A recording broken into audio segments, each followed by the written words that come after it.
Sometimes the worst moments of our lives are just the universe preparing us for who we are meant to become. The words ripped through the bustling midday square of Havenwood, sharp and cold as a winter wind. Know your place, farm trash. Victor Langford, CEO of Langford Agricultural Holdings, a man whose tailored suit seemed to scream power even louder than his voice, had Ethan Hale by the collar.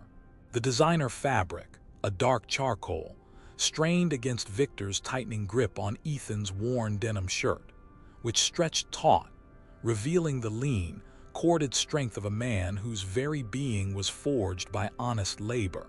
Dust-caked boots stood firmly on the polished cobblestones, a stark contrast to Victor's gleaming Italian leather, shoes that had never known the touch of real soil. The CEO's face, usually a mask of practiced indifference, was contorted with a venomous rage, a horrifying spectacle of entitlement and fury. Spittle flew as he punctuated each contemptuous word, his voice a grating cacophony that echoed off the historic facades of Havenwood. Passers-by, initially startled, now gawked, a morbid curiosity painting their faces. Some fumbled for their phones, their screens lighting up with the grim promise of viral infamy, while others shrank away, their shoulders hunching in a silent plea for invisibility. But Ethan's gaze, remarkably, remained unnervingly calm, a silent well in the eye of the storm. His hands, rough and calloused from years of working the soil, hung loosely at his sides, betraying no fear, no struggle, no hint of the seething tempest that had begun to gather within. It was a stillness that was almost unnatural, an ancient tranquility amidst modern chaos, a silent challenge to the bluster of the man who sought to diminish him. Victor Langford, a titan of industry in this rural expanse, saw only an obstacle, a nobody, a relic of a past he was determined to erase. He believed he was humiliating a forgotten farm boy, a transient speck of dirt in his meticulously ordered world. He thought he was asserting dominance over someone who didn't belong, someone whose very existence dared to question his supreme authority. But in that moment, as the cameras flashed and whispers spread like wildfire, Victor Langford was unknowingly humiliating his own owner, tearing at the very foundations of the empire that unknowingly held his fate. The memory of the dust, the sun on his neck, the quiet hum of the tractor engine felt like a lifetime ago. Just yesterday, Ethan had been out on the far fields, observing the test plots, the intricate new irrigation lines snaking across the sun-baked earth like silver veins. His attire then was no different from now.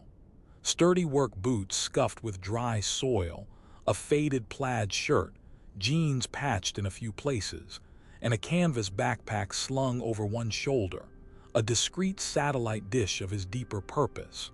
He was just Ethan Hale, a young farmer, or so he appeared. His face, etched with fine lines around the eyes from squinting into distant horizons, was perpetually tanned, bearing the honest mark of the sun. His hands, rough and strong, spoke volumes of honest labor, of seeds sown and harvests reaped, but whispered nothing of the colossal empire they secretly commanded, an empire of which Langford Agricultural Holdings was but a single, albeit substantial, part.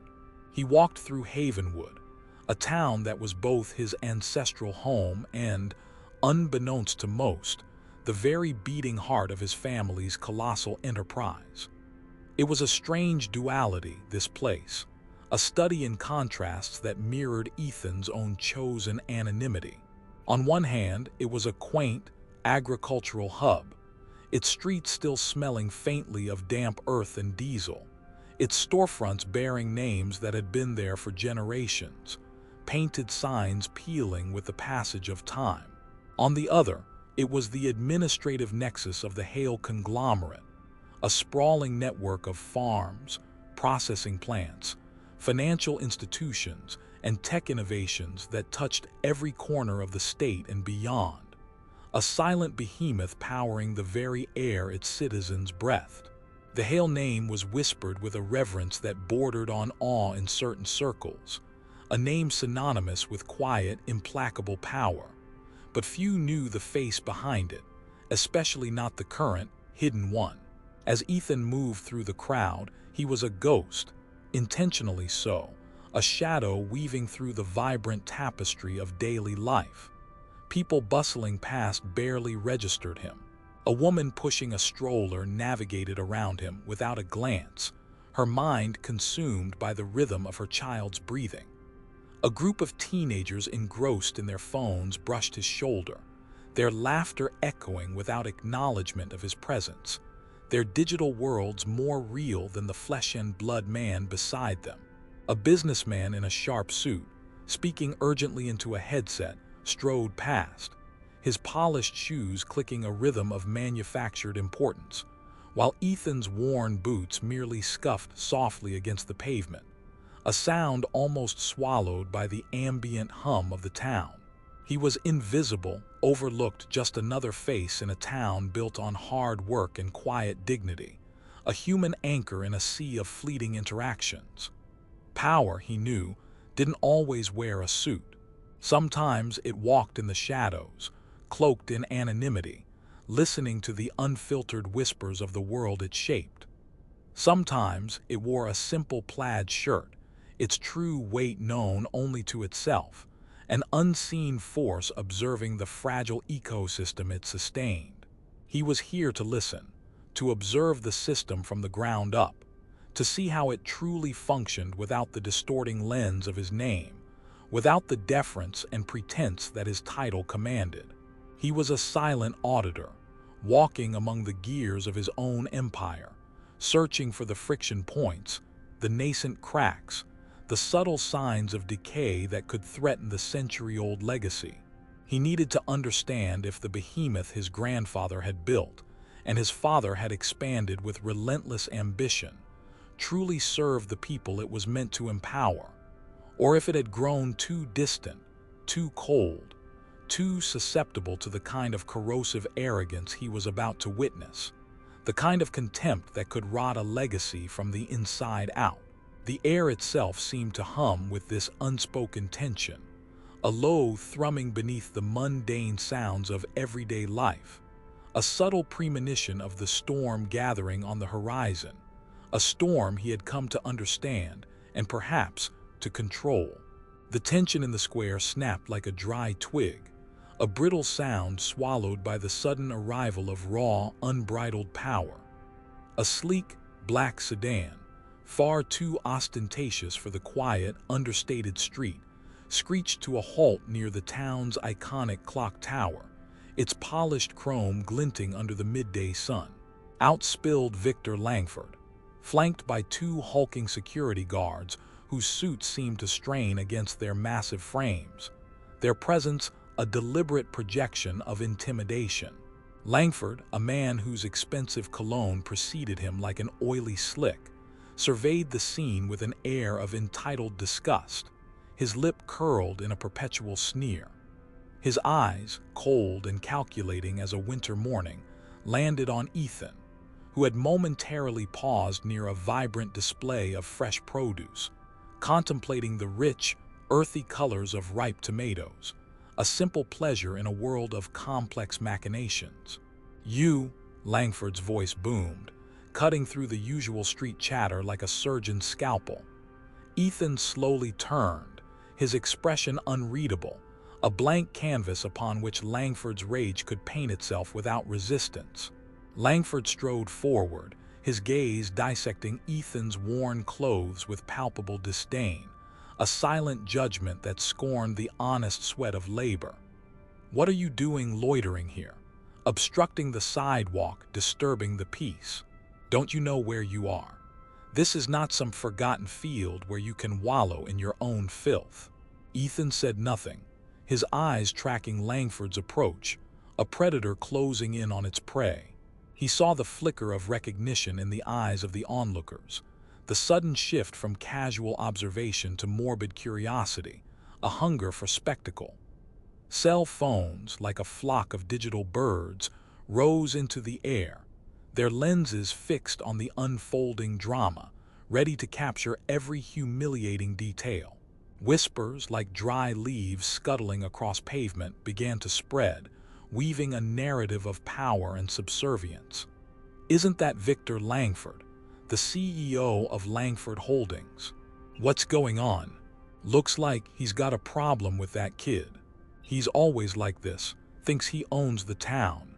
Langford, invigorated by the sudden attention, by the electric hum of a captive audience, puffed out his chest, his shoulders visibly broadening with the weight of his perceived authority. People like you don't belong in places like this. This is a business district, a hub of commerce, not a cattle market for farmhands to gawk. Go back to your fields or wherever it is you crawl out from. Your kind pollutes the very air we breathe. His security guards, silent monoliths of muscle, stepped closer, forming an intimidating wall behind him, a phalanx against any imagined threat. A few nervous laughs rippled through the crowd, quickly stifled by the palpable discomfort in the air, a collective flinch from the raw display of power.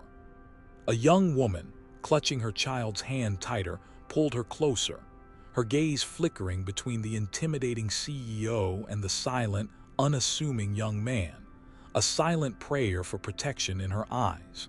Ethan remained unmoving, his silence a strange, almost unsettling defiance. His eyes, deep and knowing, absorbed every detail. The way Langford's lip curled, a grotesque caricature of superiority, the guards' impassive faces, reflecting a practiced detachment, the uncomfortable shuffling of feet in the crowd, a silent plea for the ground to swallow them whole, the bright red light of a recording phone, a single, unwavering eye of judgment. He was taking it all in, not as a victim cowering under the lash, but as an observer, a silent archivist of human behavior under pressure, a man gathering evidence.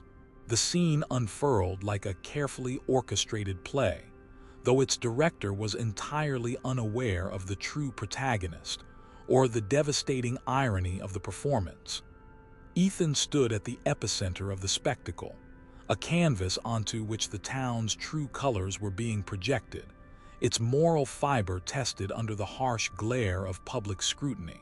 He watched the faces in the crowd, a silent archivist of their reactions, each twitch of a brow, each averted gaze, each hushed whisper, a data point in his unwritten ledger. Some laughed, cruel and sharp, finding a perverse amusement in another's public degradation, a validation of their own meager standing. Their mirth was a brittle sound, devoid of genuine joy, a nervous reflex to authority, a desperate, cowardly attempt to align with the perceived victor, to share in the fleeting illusion of his power.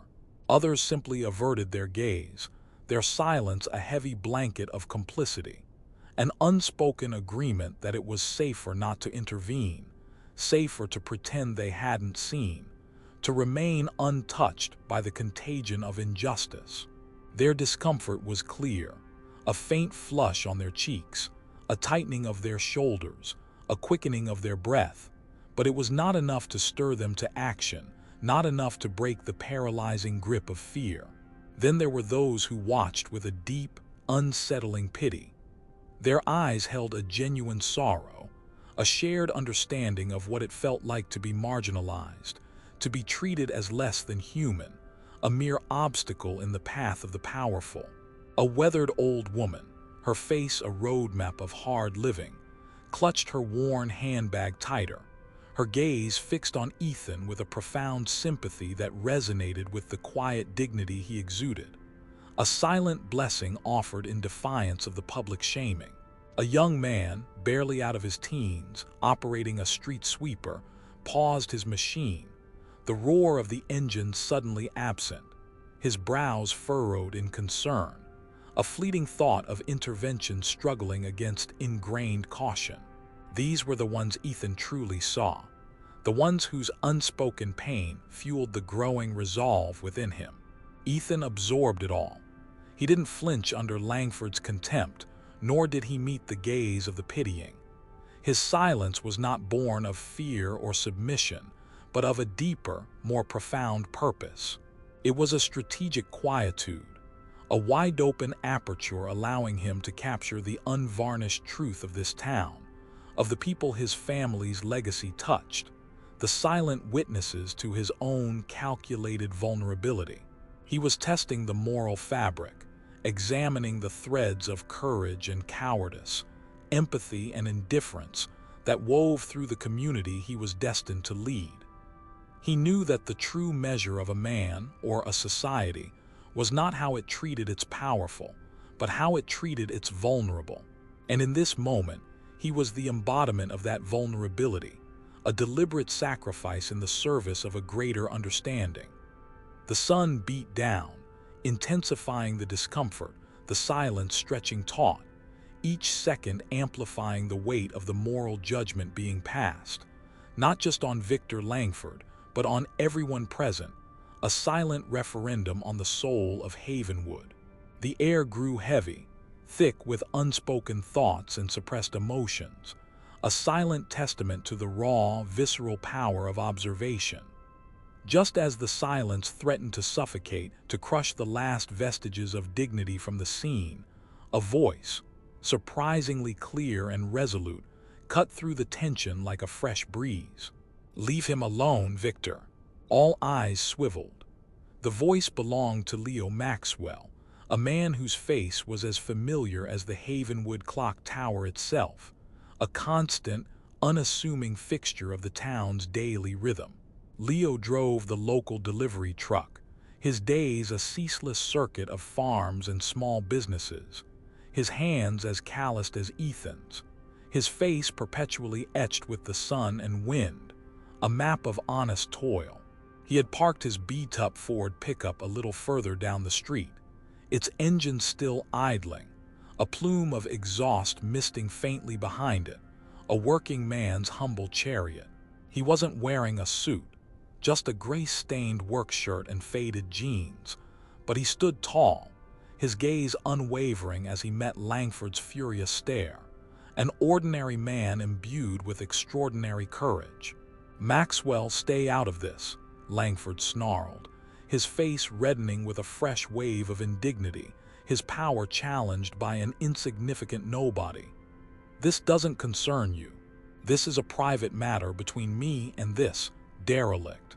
"It concerns anyone with a decent bone in their body," Leo retorted, stepping forward, a man rooted to the earth he worked, his words resonating with simple, unadorned truth. "He's not doing anything wrong, just standing there. You're the one making a scene, Victor, embarrassing yourself in this town." A ripple of murmurs went through the crowd, this time not of fear, but of tentative agreement, a collective stirring of conscience. Leo Maxwell, the unassuming delivery driver, had just become the moral anchor of this unfolding drama, a quiet hero in a moment of escalating tension. His simple act of defiance, his unwavering stance for a stranger, illuminated the stark contrast between the two men. Langford, all bluster and borrowed power, and Leo, solid and unyielding in his conviction. Ethan, still silent, watched Leo with a flicker of something akin to admiration in his eyes. He saw the genuine courage, the uncalculated risk in Leo's actions, a man sacrificing his own comfort for a principle. It was a purity of intent that resonated deeply within him, a reminder of the bedrock values his family had always championed, values he now questioned whether his conglomerate still upheld, values that were eroding under the weight of ambition and greed. Leo, a simple working man, had cut through the pretense, the fear, and the manufactured authority with nothing but a demand for basic human decency, a call to a higher standard. His intervention had transformed the scene from a public humiliation into a test of collective conscience, a moment where true character was laid bare for all to see, a stark choice presented to the silent witnesses. The air crackled, not just with tension, but but with the quiet, potent power of an ordinary man choosing to stand up against an extraordinary bully. Langford, his face now a mottled red, a mask of uncontrolled fury, stepped closer to Leo, his voice dropping to a dangerous hiss, a serpentine threat. "You want to get involved, Maxwell? You sure about that? I'm Victor Langford. I could make sure you never get another delivery contract in this town. I could have you blacklisted, your truck repossessed, your life destroyed. You think I can't?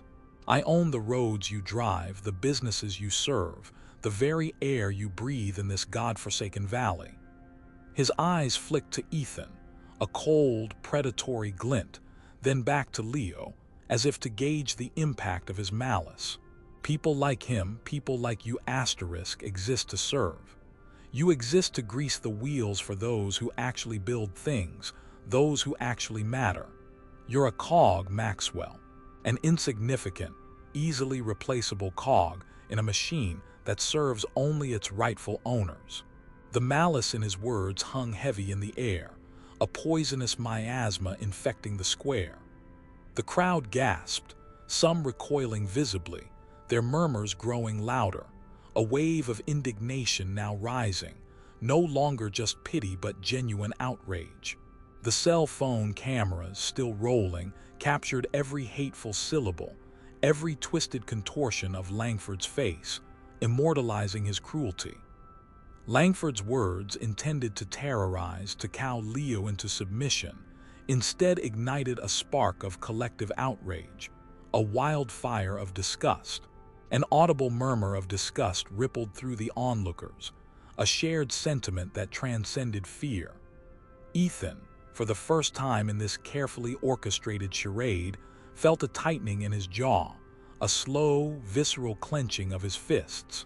The personal slight was secondary to the chilling philosophy Langford had just espoused, a belief system that reduced individuals to mere tools, disposable assets in the machinery of profit, interchangeable parts in a dehumanizing system. It was a stark antithesis to everything the Hale legacy was supposed to represent, a betrayal of the values his ancestors had built their empire upon. This wasn't just arrogance. It was an ideological assault on human dignity, a declaration of war against the very soul of the community. He felt the cold anger rise within him, a slow, controlled burn that promised future reckoning, a fire that would consume the rot within his own empire. Langford had crossed a line, not just with Ethan, but with the very essence of the community, with the unspoken social contract that held Havenwood together. He had ripped open the veneer of civility, exposing a brutal, dehumanizing worldview that Ethan recognized as a cancer within the system he was meant to oversee, a cancer that demanded eradication.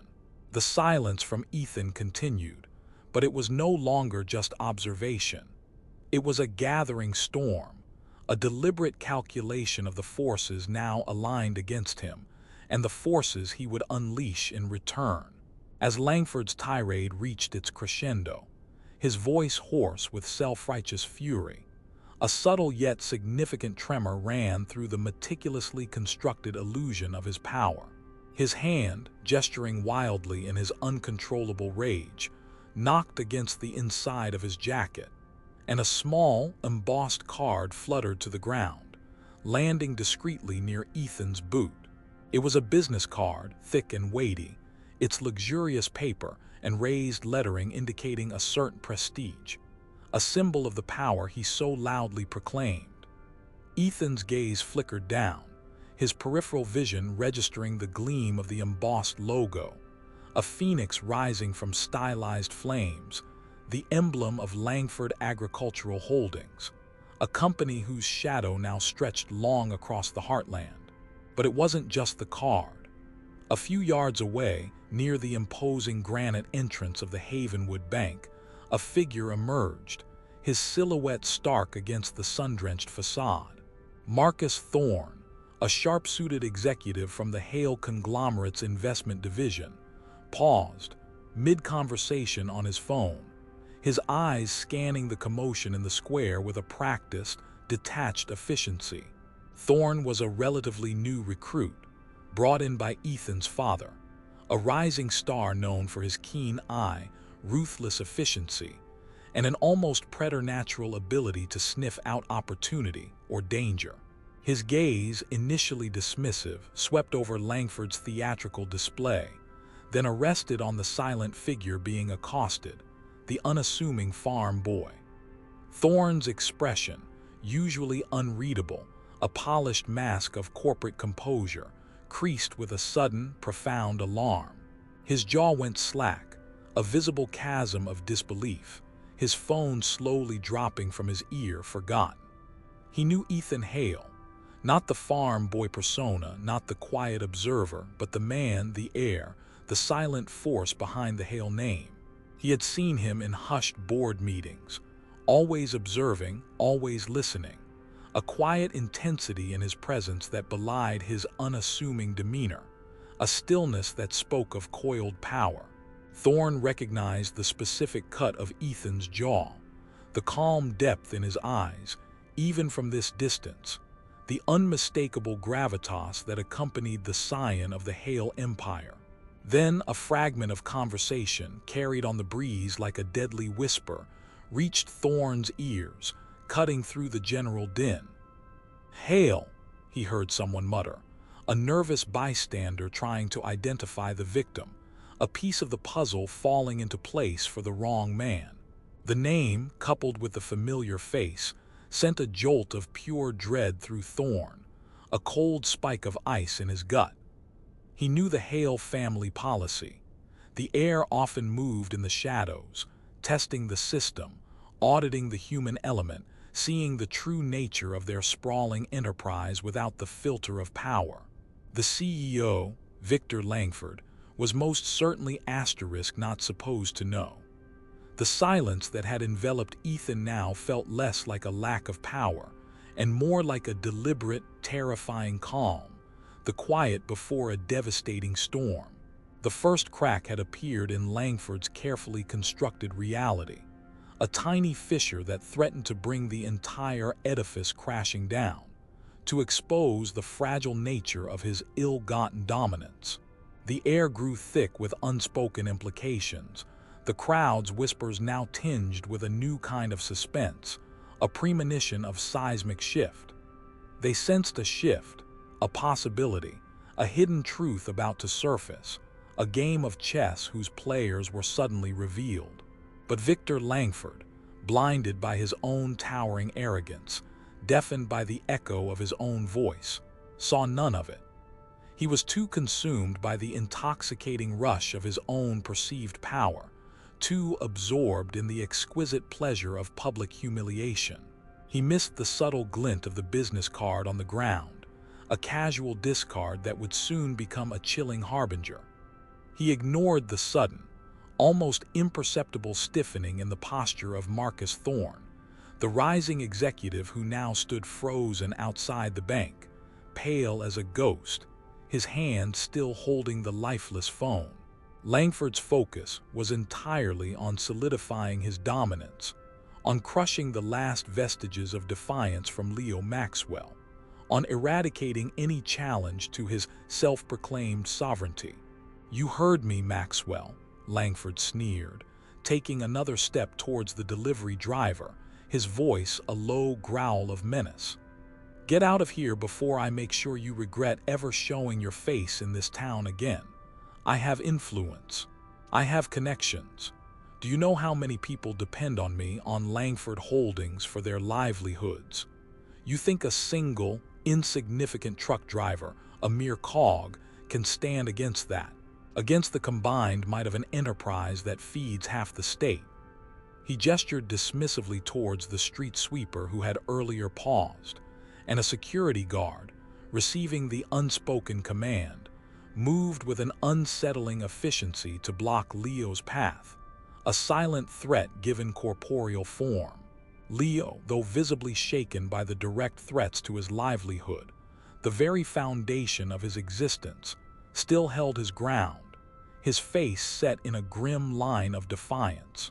"There's a difference between influence and decency, Victor," he stated, his voice a low rumble, a truth spoken against a storm of lies.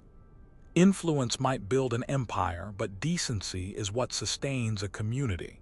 Langford laughed, a harsh, dismissive sound that grated on the ears, devoid of humor, heavy with contempt. "Decency doesn't pay the bills, Maxwell. Power does. Now move, or I promise you'll be begging for scraps by sundown." He shoved Leo roughly, a gratuitous act of physical dominance, sending the older man stumbling backward, barely catching himself.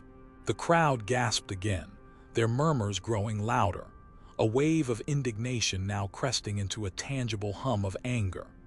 Langford, feeling emboldened by this perceived victory, turned back to Ethan, a triumphant smirk on his face, believing he had effectively neutered the small act of rebellion, that he had asserted his absolute control. He believed he was untouchable, protected by an impenetrable shield of wealth and status, his every action justified by his position, by the sheer weight of his economic power. He saw only the silent, unassuming farm boy, still standing there, still offering no resistance, and mistook the calm for capitulation, the quiet for weakness. He had doubled down, digging himself deeper into the grave he unknowingly dug for himself, oblivious to the fact that his actions were being meticulously recorded, not just by the eager cell phones, but by the quiet, observant eyes of the man who held his entire fate in his hands, the man whose patience was now wearing dangerously thin. The air thrummed with the unbearable weight of his hubris, a premonition of divine retribution. The moment stretched, suspended in the tense, silent expectation of the crowd, each second a fragile link in a chain of inevitable revelation. Then the first ripple of an incoming tide, a seismic shift that would reorder their world. A sleek, black SUV, identical to Langford's in its imposing grandeur, pulled up to the curb with a whisper-soft sigh of its suspension, followed swiftly by another, and then a third, forming an ominous procession. The sight alone commanded attention, shutting down the lingering whispers, silencing the nervous coughs, drawing every eye. From the lead vehicle emerged a woman in a perfectly tailored charcoal suit, her silver hair pulled back in a severe bun, her expression utterly devoid of emotion, a cold, surgical precision in her movements.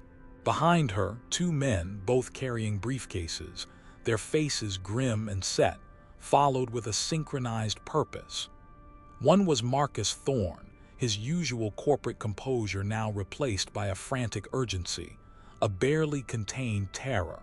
The other was an older gentleman with the distinguished air of a seasoned legal professional, his gaze sharp and unyielding, a predator in a finely pressed suit.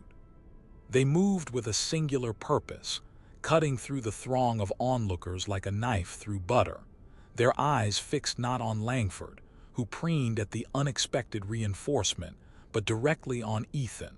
Langford, momentarily distracted by the new arrivals, frowned, a flicker of irritation crossing his face, assuming these were some other unfortunate individuals drawn to his orbit, perhaps potential clients or supplicants. "What is this?" he demanded, his voice still thick with an echo of his recent tirade. The woman in charcoal, her voice clear and cutting as ice, ignored him completely, her focus absolute. She approached Ethan directly. Her eyes, though severe, held a flash of something akin to deference, a profound respect that unsettled the very ground beneath Langford's feet. She offered a slight, almost imperceptible bow of her head, a gesture of fealty that sent a tremor of unease through the observing crowd. Then she spoke, her voice carrying through the sudden, absolute silence of the square, each word a hammer blow against Langford's reality. "Mr. Hale," she said, her tone respectful yet firm, "my apologies for the delay. We had some unexpected administrative adjustments to make, particularly regarding certain rogue elements within our corporate structure. She gestured to the two men behind her, whose grim faces spoke volumes. Mr. Thorne from our investment division and Mr. Henderson, our chief legal counsel. They have been tasked with overseeing the immediate transition.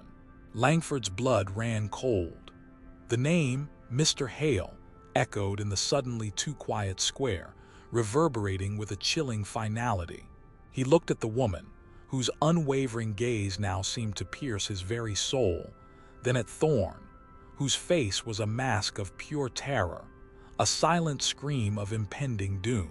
His gaze darted back to Ethan, the silent farm boy, the farm trash he had just publicly humiliated, the man he had dismissed with such arrogant contempt. The worn boots, the simple shirt, the calloused hands, they suddenly seemed to shimmer, overlaying with the ghost of bespoke suits and boardrooms, of ancient power and unyielding authority. The facade had cracked, then shattered. "Sir," Thorne began, his voice barely a whisper, a desperate plea for recognition, for mercy. "Sir Victor, this is Ethan Hale, the asterisk owner." The word struck Langford like a physical blow, a concussive force that stole the air from his lungs. The color drained from his face, leaving it ashen and slack, a cadaverous pallor.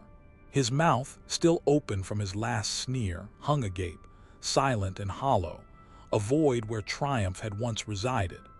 The entire square seemed to freeze, the very air thick with the weight of the astonishing revelation. Cell phone cameras, once recording a public shaming, now captured the unraveling of a corporate titan, the spectacular implosion of a man's carefully constructed identity. The crowd, suddenly comprehending the monumental shift, stood in stunned silence, their collective breath held hostage by the astonishing truth. Langford swayed slightly, as if the ground beneath him had dissolved, replaced by a terrifying abyss. His empire, his authority, his entire carefully constructed reality had just been exposed as a fragile illusion, a house of cards collapsing under the lightest touch of truth. Ethan Hale, the farm trash, finally spoke. His voice, low and calm, resonated with an authority that dwarfed Langford's earlier bluster, a quiet power that commanded immediate, absolute attention. "Victor," he began, his gaze unwavering, piercing through the CEO's shock and dawning horror, seeking out the vestiges of humanity within the shell of arrogance. "I wanted to see what kind of man you were, without knowing who I was. I wanted to understand the systems you exploited, the people you dismissed, and the rot you allowed to fester within an organization I am sworn to protect." The words were a death knell, a chilling pronouncement of judgment. Langford, still reeling, could only stare, his mind racing through every cruel word, every dismissive gesture, every hateful syllable he had uttered. He tried to speak, to offer a protest, a denial, a desperate plea, but no sound emerged, only a pathetic gurgle, a strangled gasp. The charcoal-suited woman stepped forward, her hand resting lightly, almost clinically, on Langford's arm, a touch that felt more like a brand.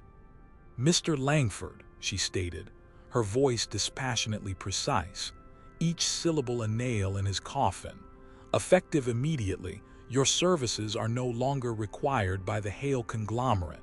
Your access to company assets and information has been revoked. All corporate accounts have been frozen pending a full audit of your tenure. Security will escort you from the premises." Langford tried to protest, a pathetic choke escaping his throat, a final, desperate gasp of his dying ego, but the security guards who moments ago were his enforcers now moved with an unnerving efficiency, taking him by the arms. Their faces, once blank, now held a hint of grim satisfaction. His face crumpled, not with anger, but with a horrifying, belated comprehension of the colossal mistake he had made, the irreversible error of his judgment.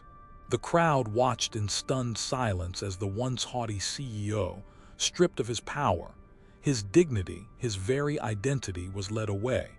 A broken man, his tailored suit now seeming to hang like a shroud.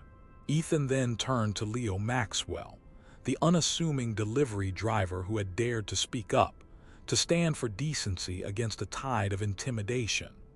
A small, genuine smile touched Ethan's lips, a rare warmth that softened the intensity in his eyes.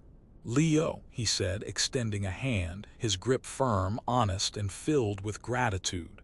"Thank you. Your integrity. It's invaluable. It's the kind of bedrock our company needs, the kind of moral compass that has been too long ignored." Leo, still blinking in disbelief, managed a bewildered nod, his hand trembling slightly as he met Ethan's gaze. I couldn't stand by, sir. It wasn't right. And that, Leo, is precisely why you're exactly the kind of person this company needs. Effective Monday, I'd like you to consider a position heading our new community outreach program. We need voices like yours at the table, voices that understand the heartbeat of this town, the struggles of its people, and the true meaning of honor. You won't be a cog, Leo. You'll be the conscience. Leo's jaw dropped, a silent testament to the unimaginable shift in his world. The crowd erupted, a cheer rising from the street, a wave of vindication and triumph washing over the square, a roar of approval that shook the very foundations of Havenwood. Justice, swift and poetic, had been delivered, a public reckoning for a public humiliation. The silent farm boy had revealed himself to be the silent architect of an empire, and in doing so, had reshaped its future, not with brute force but with quiet, strategic conviction. Power had revealed character, and silence had revealed truth, a devastating lesson for those who mistook humility for weakness. The dust of that dramatic morning had settled, yet its echoes reverberated through Havenwood, a seismic event that reshaped the landscape of power. Ethan Hale, no longer a phantom among the townsfolk, now moved with a quiet, undeniable presence, his steps imbued with a newfound gravitas. The simplicity of his attire remained a testament to his ingrained values, a uniform of authenticity, but the gaze he met was no longer one of indifference or pity, but of respect, sometimes awe, and a cautious hope for the future. The incident with Victor Langford had been a harsh lesson, not just for Langford, but for the entire Hale Conglomerate, and indeed, for Ethan himself. It had solidified his resolve to strip away the layers of corporate detachment that had begun to calcify around his family's legacy, to peel back the polished veneer and expose the rot beneath. He understood, more acutely than ever, that true leadership wasn't about power exerted from a distant office, an ivory tower of abstract finance, but about understanding the ground, the people, the very soil that nurtured their prosperity. It was about connection, empathy, and the profound responsibility of stewardship. The weeks that followed the public reckoning were a whirlwind of calculated restructuring. Ethan did not merely fire Langford. He systematically began to unravel the man's intricate web of corruption that had, like a parasitic vine, wound itself through the Hale Conglomerate's vast operations. He initiated a deep, forensic audit of Langford Agricultural Holdings, a subsidiary that had become a bastion of exploitative practices under Victor's tyrannical reign. The initial findings were damning: inflated supplier costs, fraudulent land acquisition schemes that dispossessed small farmers, and a deliberate manipulation of commodity prices that squeezed the lifeblood out of local producers. Ethan's radical decision, solidified by the visceral encounter in the square, was not just to clean house, but to fundamentally redefine the very ethos of the Hale legacy. He saw that the corporation, once a beacon of rural development, had become a silent predator, inadvertently devouring the very communities it was meant to sustain. This was his true catalyst, not merely reacting to an insult, but a profound commitment to systemic change, to reclaim the soul of his empire. He began to convene clandestine meetings with trusted, long-serving executives, men and women who had watched in silent despair as Langford's brand of ruthless capitalism took hold, their hopes for a more just system rekindled by Ethan's unwavering gaze. The shadow of the Hale Conglomerate had, for too long, been one of quiet indifference. Ethan was determined to transform it into one of quiet, pervasive justice. His first major challenge, Crisis 1, emerged subtly but relentlessly, a slow-burning fire that threatened to consume a critical segment of the conglomerate. Langford, even in disgrace, was not without his residual influence. Weeks after his dismissal, whispers began to circulate through the network of rural banks and credit unions that held Hale Conglomerate's various debt instruments. A coordinated campaign of financial anxiety began to target the smaller, more vulnerable farm loans within Hale's portfolio. These were the legacy loans, often generations old, held by families who had tilled the same land for centuries. Suddenly, loan officers, under pressure from unseen sources, began demanding stricter collateral, tighter repayment schedules, and in some cases, outright premature recall clauses for farmers who had previously enjoyed stable relationships. It was a destabilization tactic, a message from Langford's entrenched network. Even from the shadows, he could still exert pressure, still sow chaos. Ethan watched this unfolding crisis with a grim resolve. He knew this wasn't random. Langford, a master of financial manipulation, was retaliating, trying to expose weaknesses in the Hale financial infrastructure, perhaps hoping to trigger a cascade of defaults that could be blamed on Ethan's radical new leadership. The subtle pressure tactics threatened not only the financial stability of numerous small farms, but also the very trust that was the bedrock of the Hale Conglomerate's relationship with its community. The farmers, already reeling from years of market volatility and shrinking margins, began to feel the heavy weight of financial chains tighten around them once more. Ethan saw the fear in their eyes, mirroring the desolation he had glimpsed in the square. The whispers of disquiet grew louder, threatening to unravel the fragile threads of confidence in the newly revitalized Hale name. He knew that to fail here was to betray the very people he had sworn to protect, to allow Langford's insidious influence to continue its destructive work even in absentia. This was not just a financial battle.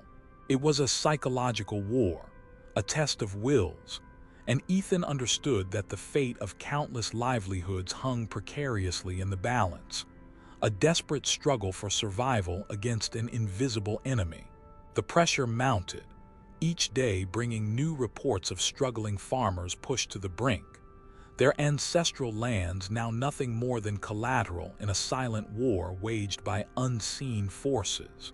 In the quiet solitude of his ancestral home, a sprawling, timber-framed farmhouse that had stood sentinel over generations of Hales, Ethan found his first true reflective pause. The weathered floorboards creaked under his weight as he paced, the silence of the old house amplifying the turmoil within him. He sought refuge not in the plush offices of the conglomerate, but in the heart of the legacy itself.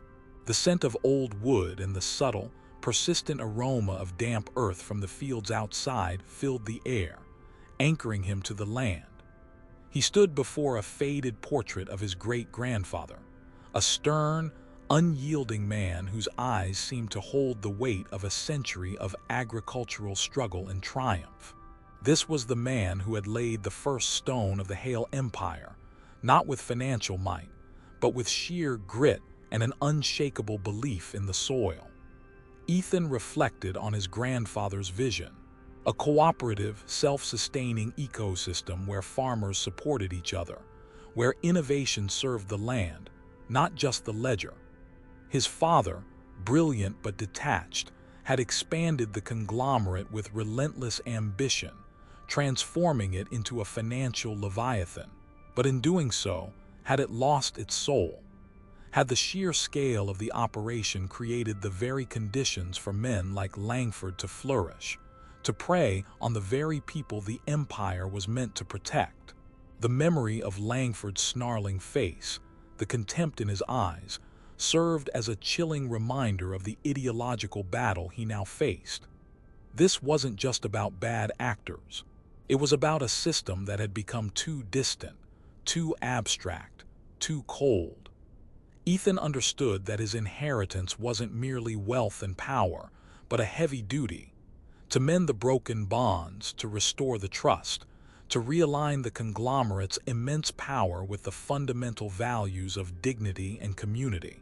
He saw the path ahead, fraught with unseen enemies and deeply entrenched corruption, but the weight of his legacy, the silent gazes of his ancestors, fortified his resolve. This pause was not weakness. It was the quiet forging of purpose, the transformation of inherited power into earned leadership, a silent covenant with the soil and the people who worked it. The moonlight streaming through the window cast long shadows, painting the room with the quiet gravity of his profound commitment. The first attempts to stabilize the distressed farm loans had been met with calculated resistance. Hale Conglomerate's legal team, acting under Ethan's quiet direction, had begun to push back against the accelerated recall clauses and increased collateral demands. But the hidden hand of Langford was cunning. Crisis 2 emerged as a coordinated social smear campaign, meticulously crafted to undermine Ethan's budding reforms and cast doubt on his leadership. Suddenly, articles began appearing in obscure, online agricultural journals and local tabloids, questioning the financial health of the Hale Conglomerate, hinting at reckless spending on community programs, and suggesting that Ethan Hale, the untested heir, was prioritizing sentimentality over sound business practice. Anonymous sources, clearly from Langford's old guard, painted Ethan as naive, idealistic, and dangerously inexperienced. The narrative spun was insidious. Ethan's empathy was a weakness, his desire for justice a flaw that would lead to financial ruin for Havenwood itself. The campaign escalated.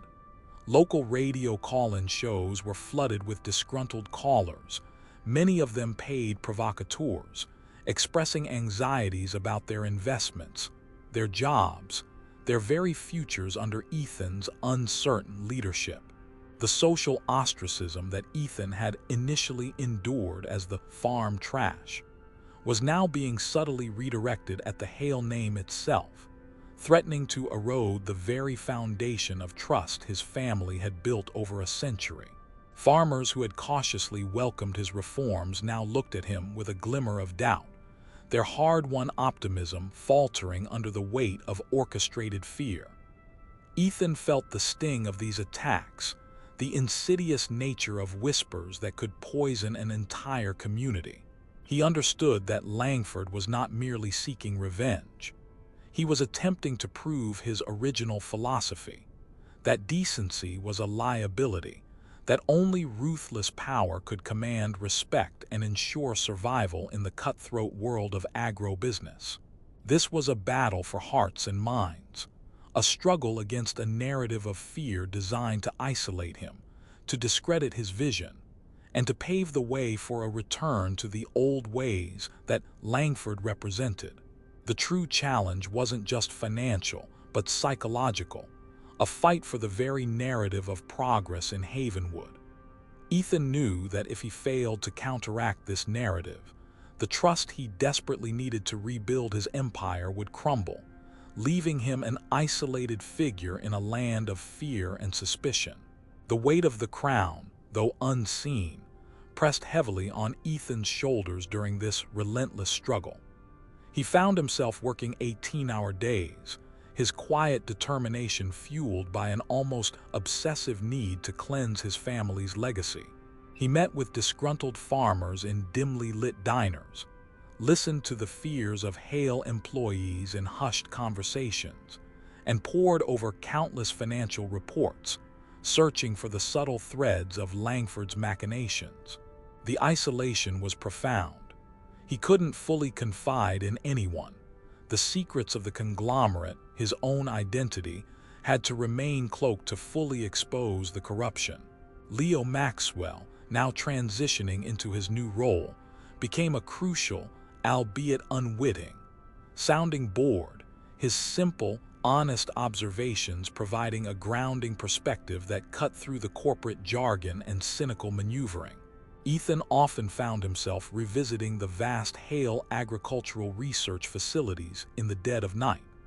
His own journey, the backstory of his transformation from unassuming heir to silent auditor, began years ago. While his father focused on relentless expansion in global markets, Ethan had chosen a different path.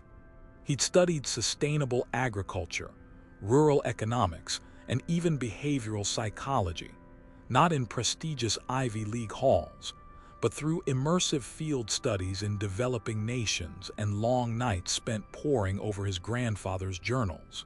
He'd witnessed firsthand the devastating impact of corporate greed on vulnerable communities, observed the subtle mechanisms of market manipulation that could starve a family or repossess a farm with the stroke of a pen.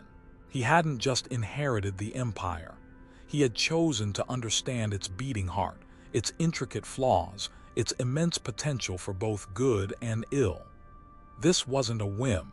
It was a deliberate, years-long immersion, a self-imposed apprenticeship in the brutal realities of the global food system. He learned to speak the language of the soil and the language of the spreadsheets with equal fluency, to see the interconnectedness of ecology and economy. His mastery of the system wasn't born of boardroom power, but from the ground up, a perpetual hook into the raw, unvarnished truth of how things really worked. He understood that genuine power lay not in wielding an inherited scepter, but in mastering the complex interplay of forces that shaped human lives, and in doing so, earning the right to lead. In the midst of the escalating smear campaign and the quiet financial machinations, Ethan retreated once more, this time to the hushed sanctity of the Hale Conglomerate's sprawling agricultural archives. This second reflective pause was less about emotional introspection and more about intellectual battle. He realized that the fight wasn't merely against Victor Langford as an individual. It was against a pervasive ideology, a systemic indifference that had seeped into the very foundations of the conglomerate during its relentless drive for expansion. Langford was a symptom, not the sole disease. The old ways he championed were rooted in a belief system that viewed land as mere commodity, people as expendable labor, and profit as the sole arbiter of success. Ethan recognized the insidious nature of these unseen architects of power, the subtle currents of cynicism that flowed beneath the surface of corporate civility. He spent days immersed in his grandfather's early ledgers, tracing the forgotten principles of sustainable yield and community investment. He discovered old agreements, silent covenants with local farmers, which had been quietly phased out by subsequent generations. He saw how the very structures designed to protect the agricultural community, the internal credit unions, the processing co-ops, had slowly been warped, their original purpose subverted by a focus on maximizing shareholder value at any cost. This was the moment he pivoted from simply defending against Langford's attacks to actively designing a counteroffensive, a truly innovative solution that would not just defeat Langford, but dismantle the underlying philosophy he represented. Ethan realized that piecemeal reforms would not suffice. He needed to re-engineer the system itself, to bake trust and equity into its very code. He began to sketch out detailed proposals, not just for new programs, but for entirely new operational paradigms, leveraging the technological capabilities of the Hale Conglomerate to serve its foundational purpose once more. This pause wasn't retreat, it was recalibration, the quiet brilliance of a mind at work, seeing beyond the immediate battle to the war for the soul of an empire. He envisioned a future where the colossal machinery of the Hale Conglomerate would not just feed the world, but empower it, starting with Havenwood. The third and most severe crisis, Crisis 3, struck with brutal efficiency, threatening to cripple the Hale Conglomerate's agricultural operations and ignite widespread social unrest. It began with the sudden, inexplicable failure of a critical irrigation system across a vast swathe of the Hale-owned farms, followed by a mysterious blight affecting a specific, genetically modified seed strain that constituted a significant portion of the region's cash crops. Farmers watched in horror as fields, once verdant with promise, began to wither and yellow, their yields decimated overnight. Rumors, expertly fanned by Langford's remaining network, circulated that Ethan's experimental, sustainable farming practices were to blame, that his departure from proven methods had invited ecological catastrophe. But the real threat was far more insidious. Ethan, through his network of trusted operatives and his own meticulous research, uncovered a sophisticated act of industrial sabotage. Langford, using shell corporations and dark web mercenaries, had orchestrated the introduction of a specific fungal pathogen designed to selectively target the Hale seed strain, while simultaneously disrupting the digital infrastructure controlling the irrigation systems. This was not just an attack on profits. It was an assault on food security, a deliberate act of economic terrorism designed to sow chaos, discredit Ethan, and ultimately force the Hale Conglomerate to sell off distressed assets at fire sale prices, likely to the very entities Langford secretly controlled. The financial ruin of countless farmers, and potentially the entire Hale legacy, loomed large. The impossible choice presented itself: continue with the public relations battle and risk further crop destruction and market collapse, or reveal the full extent of Langford's criminal sabotage and risk a protracted, reputation-damaging legal war that could paralyze the conglomerate. Ethan knew that inaction meant certain doom, but any rash move could backfire spectacularly, leaving his empire vulnerable to a hostile takeover by the very forces he sought to dismantle. The land itself was now a battleground, the crops the silent victims in a war for control of the heartland. He felt the cold dread of failure, the immense pressure of a legacy teetering on the brink of absolute collapse. This was the crucible moment, the turning point where innovation would either secure the Hale legacy or allow it to crumble. Ethan, having anticipated a deeper attack, had been quietly developing his master plan. His radical decision coalesced into a groundbreaking initiative: the Hale Agri-Tech Nexus. Leveraging the conglomerate's vast R&D resources, he unveiled a multi-pronged solution that not only addressed the immediate crisis but fundamentally redefined agricultural resilience. First, to combat the fungal blight, his teams deployed a newly engineered hyperlocal bioagent, developed in Hale's advanced labs. This bioagent, delivered via drone-mounted sprayers, was designed to neutralize the specific pathogen without harming beneficial flora, a precision strike that mitigated environmental damage and showcased a new frontier in sustainable pest control. But the true stroke of genius lay in the financial innovation. Ethan launched the Yield Shield initiative, a revolutionary, blockchain-powered insurance and financing model for Havenwood's farmers. This decentralized ledger system provided real-time, transparent data on crop health, weather patterns, and market prices, protecting farmers from predatory speculation and offering automatic, fast-tracked microloans in the event of unforeseen crop failures. It removed the leverage of external financial manipulators, making the entire community more resilient to attacks like Langford's. The most audacious component, however, was his preemptive strike against the sabotage. Weeks prior, Ethan's team had been developing a secure, AI-driven irrigation network designed to predict and prevent system failures. When Langford's cyber attack hit, Hale's new system automatically isolated the compromised sections and rerouted water, minimizing damage and capturing irrefutable digital evidence of the intrusion.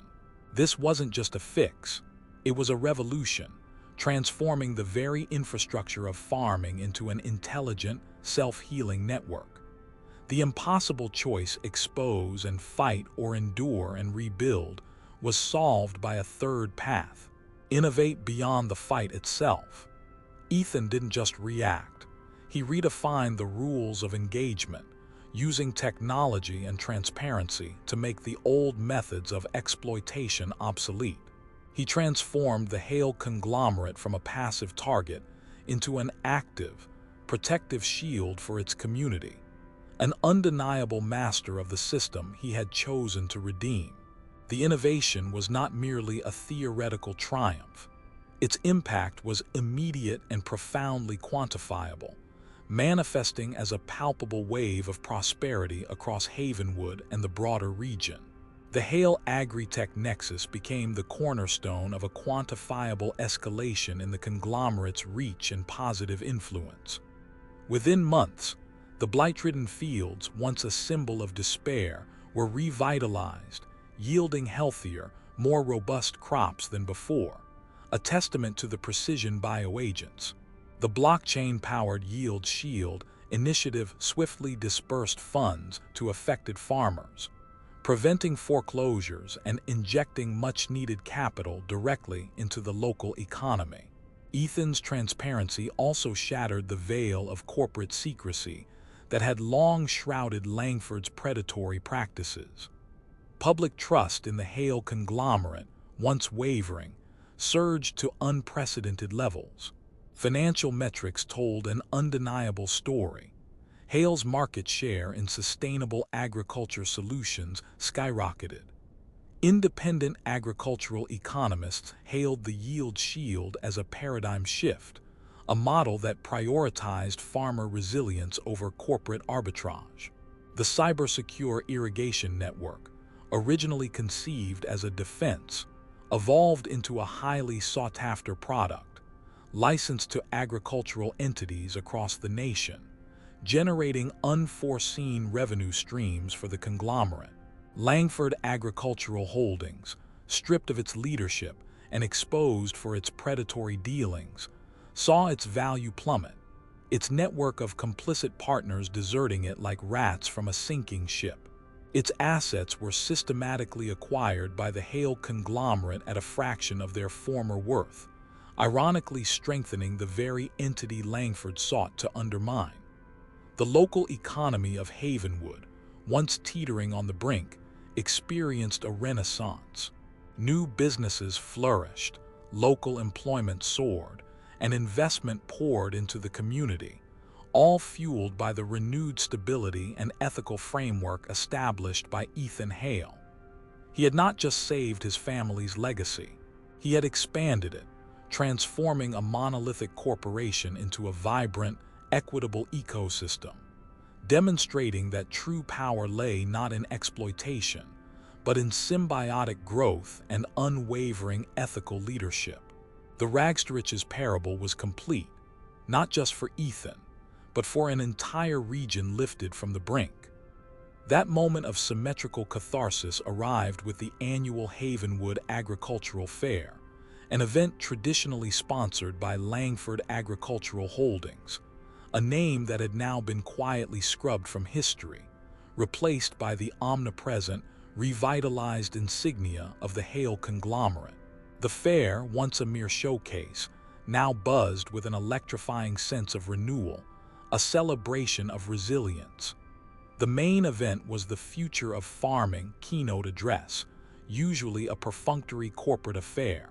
This year it was Ethan Hale, not in a tailored suit, but in a clean, dark blue button-down shirt and pressed jeans, the quiet uniform of a true steward of the land. The fairgrounds buzzed with anticipation. Farmers from across the region, many of whom now benefited directly from Ethan's new policies, gathered in the massive main tent. The air hummed with nervous excitement, the scent of popcorn and freshly cut hay mingling with the distant sounds of livestock, a vibrant symphony of rural life. As Ethan walked onto the stage, a murmur of deep respect rippled through the crowd, an acknowledgement of the profound, visible changes he had wrought. He spoke simply, eloquently about stewardship, innovation, and community, his voice carrying the deep resonance of conviction, each word a testament to his journey. He articulated a vision of collaborative prosperity, a future where technology served the farmer, not the other way around, where every hand in the soil was valued, and every harvest was a shared triumph. He painted a vivid picture of a conglomerate that understood its roots, that respected the hands that worked the land, and that uplifted every individual it touched, its purpose not just profit, but people. His words were a stark contrast to the sterile, profit-driven rhetoric that had so often dominated such events, a breath of fresh, honest air. Halfway through his address, a subtle stir at the very back of the tent caught Ethan's eye, a ripple in the sea of expectant faces. A man, dressed in a faded, ill-fitting suit, a shadow of his former sartorial splendor, was trying to slip unnoticed into a folding chair at the very last row, as if hoping to merge with the tent canvas. His face was gaunt, his shoulders stooped, a skeletal shadow of the swaggering CEO he once was. It was Victor Langford. He looked like a man who had lost everything, his wealth, his power, his very identity hollowed out by circumstance and the brutal, undeniable truth of his own misjudgment. He had been quietly removed from his position, his assets frozen pending ongoing investigations into egregious financial dealings that Ethan's systemic audit had uncovered. His reputation, once formidable and feared, was in tatters, a cautionary tale whispered in hushed tones across the industry.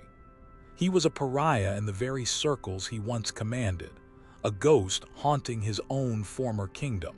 He had come to the fair, perhaps out of a morbid curiosity, perhaps hoping to reclaim some shred of his past, or simply to witness the continued ascendancy of the man who had orchestrated his downfall with quiet, devastating precision.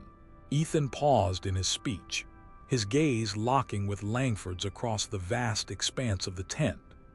A hush fell over the audience as they followed Ethan's eyes, a collective intake of breath rippling through the crowd as they recognized the disgraced former CEO. Langford, caught in the sudden, agonizing spotlight, tried to shrink further into his seat, his eyes wide with a mixture of shame, lingering resentment, and a dawning, terrible comprehension. Ethan didn't raise his voice. He didn't resort to theatrics. Instead, he simply picked up a single, perfect ear of corn from a display on the podium, its kernels glistening like golden jewels.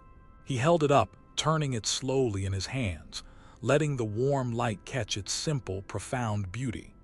"You know," Ethan said, his voice soft but resonating with absolute clarity, carrying effortlessly through the silent tent, "this ear of corn represents generations of hard work, of understanding the soil, respecting the seasons, nurturing the growth. It doesn't scream for attention. It doesn't demand subservience. It simply grows quietly, diligently, yielding its bounty for those who appreciate its worth, for those who truly understand the silent covenant between man and earth."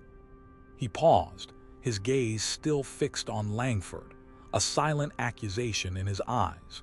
Some people believe that power lies in the loudest voice, the biggest office, the most expensive suit. They believe that those who work the land, who tend to the details, who quietly contribute, are mere tools, expendable, insignificant. They believe they can dismiss the very foundation upon which their own fortunes are built, that they can extract without replenishing, consume without creating. Langford visibly flinched, his head bowing low, unable to meet Ethan's steady, piercing gaze. The air grew thick with the unspoken recognition of who Ethan was addressing, and the profound, almost biblical truth of his words. It was a mirror held up to a shattered man, reflecting his own grotesque image back at him. Ethan continued, his voice gaining a subtle edge of steel, a quiet force that resonated with the weight of absolute justice. "But true power, Victor," he said, his voice echoing through the silent tent, each word a hammer blow, "is not about what you can take, but what you can nurture. It's about building, not destroying. It's about understanding that every single person, from the farmer in the field to the CEO in the boardroom, holds inherent value, an intrinsic dignity that cannot be bought or sold, and that the success of any enterprise, especially one that feeds the world, is entirely dependent on the collective dignity and well-being of its people. It is dependent on the trust you build, not the fear you instill." He placed the ear of corn back down on the podium, his hands resting lightly on it, a gesture of quiet completion. "You once told me to know my place, farm trash. You told me that people like me existed to serve, to grease the wheels for those who truly mattered. You thought you could destroy my life, my reputation, my spirit, with a few careless words and the crushing weight of your perceived influence, that your economic power was an unassailable shield. You sought to humble me, to break me, to erase me from this very community." He paused, letting the full gravity of his next statement sink into the agonizing silence, into the depths of Langford's soul.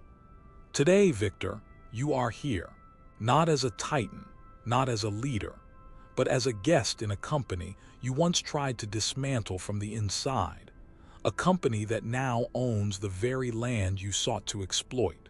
You are here to witness a legacy that you very nearly brought to its knees, rebuilt and reinvigorated by the very principles you scorned, by the very people you dismissed. Your actions stripped you of your place, and the market, through its unwavering moral compass, has delivered its verdict." A profound silence enveloped the tent, a heavy shroud of consequence. Langford, his face etched with a desolation that went beyond mere humiliation, slowly, almost imperceptibly, nodded his head. There was no anger left in him, only a chilling, absolute understanding of the magnitude of his fall, the devastating completeness of his defeat.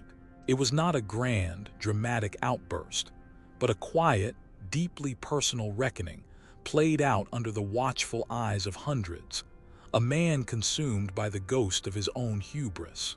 It was the ultimate symmetrical catharsis, the architect of public shaming himself publicly undone, his financial ruin a direct mirror of the economic and social destruction he had sought to inflict. Ethan then turned his back to Langford, his gaze sweeping over the audience, a gentle, reassuring smile on his face, a beacon of hope after the storm.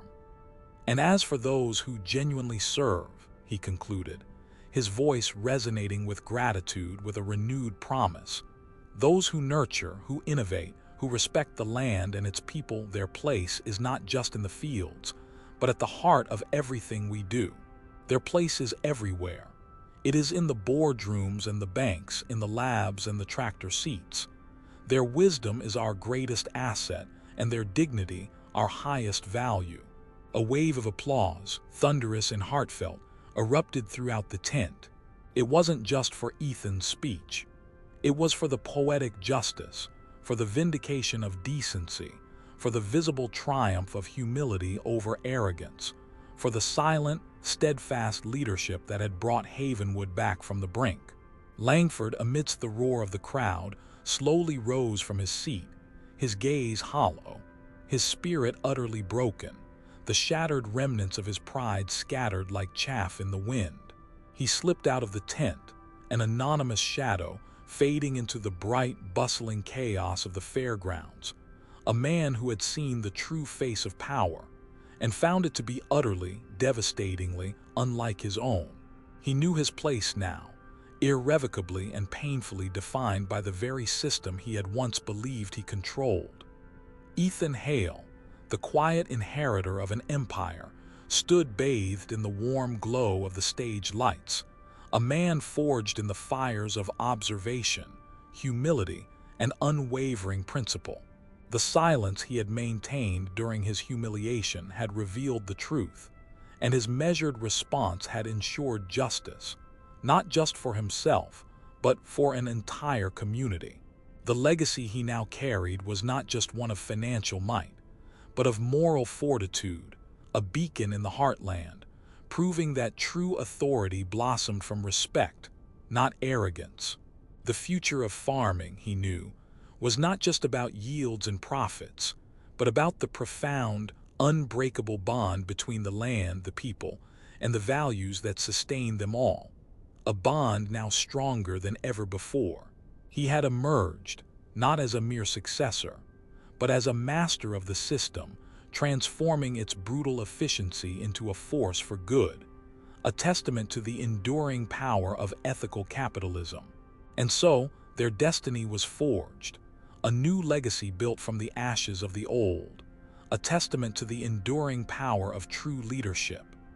Havenwood, once gripped by silent fears, now thrived under a reimagined vision of prosperity, its future intertwined with a conglomerate that remembered its roots.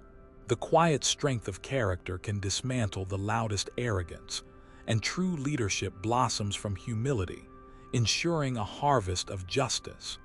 There are truths that only reveal themselves when everything we know falls apart.